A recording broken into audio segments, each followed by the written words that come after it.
Hello and welcome to Froggity from Crochet and this stitch guide on how to crochet the Aruga stitch. So this is a really nicely textured stitch that just uses front and back post stitches to create this lovely regular texture. So to start this really easy stitch, you're going to need a foundation chain in multiples of 2 plus 1 plus 2 for your turning chain. So to start the Aruga stitch, we're going to be making a double crochet. Now I'd like my turning chain to count my first stitch. So we're just going to mark that first chain from my hook because that will be the first stitch of the row. And now I'm going to make a double crochet in the fourth chain from my hook. And then make a double crochet in every chain across. So row one of the Aruga stitch is just a double crochet in every chain across.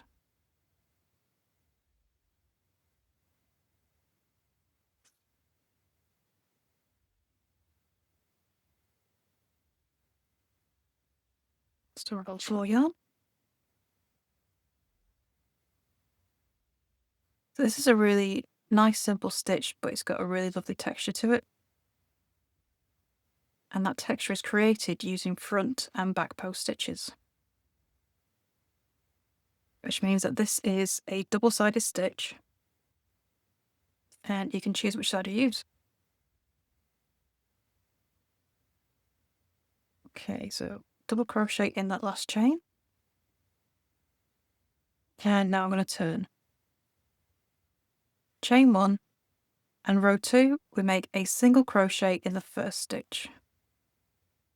And mark that with a stitch marker.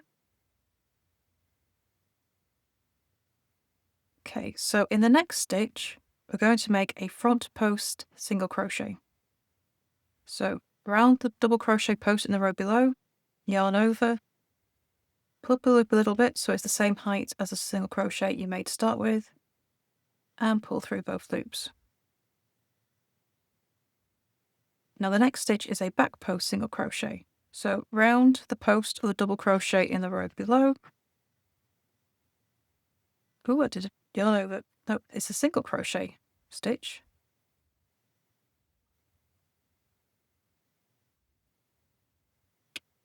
Right, so yarn needs to be underneath your hook, and this is the part that always gets me. Pull up the loop, yarn over, pull through 2 loops. It always takes me a minute to remember how to do back post stitches. So next stitch, front post single crochet. Next stitch, back post single crochet.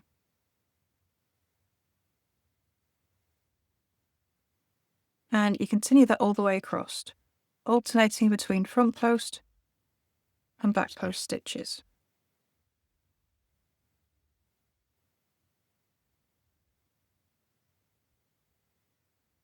And just continue that all the way across the row until you get to your last stitch. And just make sure you pull up your loops a little bit, just so we get the height that we need. Otherwise everything's going to be a little bit hunched over and screwed up if you don't pull up that loop.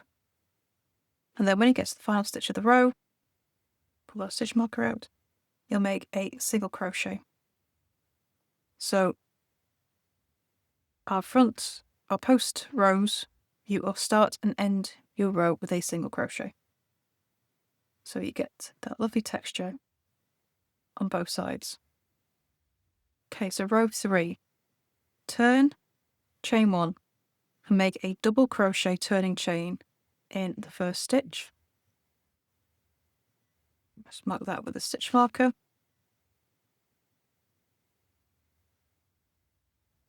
Grab some more yarn. And then row 3 is a row of double crochet. So you're just going to make a double crochet in every stitch across.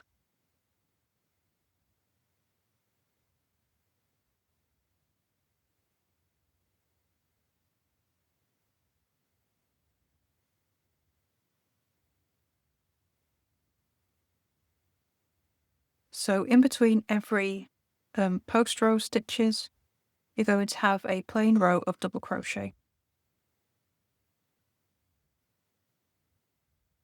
So you'll always make your post stitches around the post of the double crochet in the row below.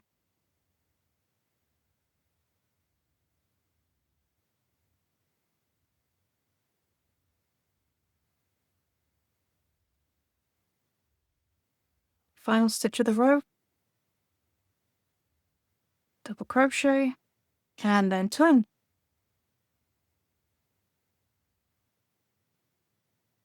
Okay, so row 4 is another post stitch row. So we turn, chain 1, make a single crochet in the first stitch. Now we want our post stitches to be the opposite of what we did in row 2. So we started row 2 with a front post. So in row 4, we start with a back post. Again, pull up your loop a little bit so we've got the same height as the single crochet we just finished. And then our next stitch will be a front post, and then we make a back post single crochet. So same as row 2, you alternate between back post and front post stitches. And if I just show you this, so these stitches will sit in between the front post 2 rows below. So everything's staggered. And we just continue that across the row. So this is a really highly textured stitch, but really nice and easy to make. It's just key to make sure that you're pulling up the loops of your post stitches, both the front and back post ones, so that you get the height you need. Otherwise, everything's going to kind of scrunch up.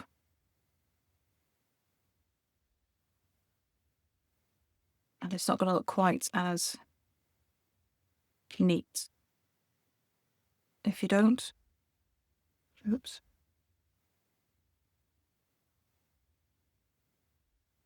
Go. And then last stitch of the row is just a plain single crochet in the first stitch, in the last stitch. So row 5, we're going to turn, chain 1, and make a double crochet turning chain in the first stitch. And row 5 is just a row of double crochet again, before we can do another row of post stitches. So it's double crochet in every stitch across.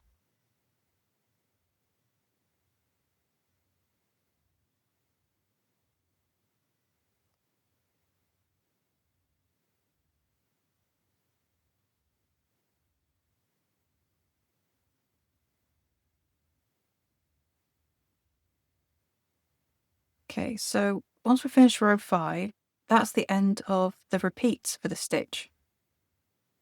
So to carry on the Aruga stitch, you're going to be repeating rows 2 to 5. And there is your stitch guide on how to crochet the Aruga stitch. I would love to see what you make with this stitch. Please do come and show us over in our Facebook group, Froggity Frog Trips and Stitch. And don't forget to subscribe to this channel as well. And get more crochet stitch guides, free patterns, and hints and tips for your crochet as well. So thank you for watching, and I shall see you next time in the next video. Bye for now.